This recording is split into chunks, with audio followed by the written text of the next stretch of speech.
ভোটের উত্তাপ ছড়িয়ে পড়েছে ফরিদপুর ৩ সদর আসনে। পল্লীকবি জসিমউদ্দিনের স্মৃতি বিজড়িত এই আসনে বিএনপি জামায়াতের পাশাপাশি ব্যবসায়ী একে আজাদ নির্বাচনী মাঠে নামলে তুমুল লড়াইয়ের সম্ভাবনা রয়েছে।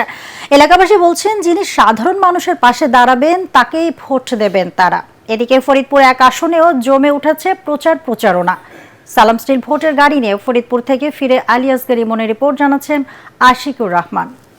ভূমিকম্প সহনীয় মোস্ট ডিউরেবল দেশের প্রথম থার্মেক্স রড সালাম স্টিল। সালাম স্টিল বোঝে ডিউরেবিলিটি। সালাম স্টিল মোস্ট ডিউরেবল স্টিল। করা হয়েছে বিএনপির প্রার্থী চৌধুরী নায়াব ইউসুফ, জামায়াতে ইসলামীর প্রফেসর আব্দুত তাওয়াব এবং খেলাফত মজলিসের প্রার্থী হিসেবে আমজাদ হোসেনের নাম ঘোষণা করা হয়েছে।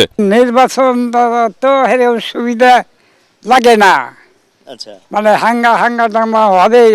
এখনো নির্বাচনের মাঠ সেভাবে গরম হয়নি, যেহেতু সামনে নির্বাচন, ইনশাআল্লাহ আমাদের ফরিদপুরের নির্বাচন সুষ্ঠু হবে এবং আমরা তরুণ ভোটাররা খুবই আনন্দ এবং উৎসাহের সঙ্গে ভোট প্রদান করব। তবে স্বতন্ত্র প্রার্থী ও সাবেক এমপি একে আজাদ নির্বাচনে এলে এখানকার ভোটের হিসেব পাল্টে যেতে পারে বলে মনে করছেন স্থানীয়রা।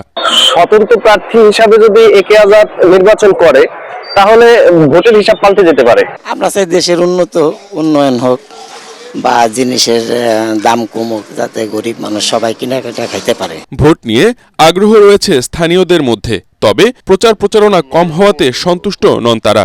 এদিকে ফরিদপুর ১ আসনেও জমে উঠেছে প্রচারে নেমে ভোটারদের নানা প্রতিশ্রুতি দিচ্ছেন প্রার্থীরা। বহু বেকার মানুষ, তেমনটা শিল্প উন্নত হয়নি। আমাদের এই প্রত্যন্ত অঞ্চলে অনেক কাজ করার সুযোগ আছে। নির্বাচিত প্রতিনিধি এলাকার মানুষের পক্ষে কাজ করবেন, এমনটাই প্রত্যাশা সকলের। Bureau report, ATN Bangla.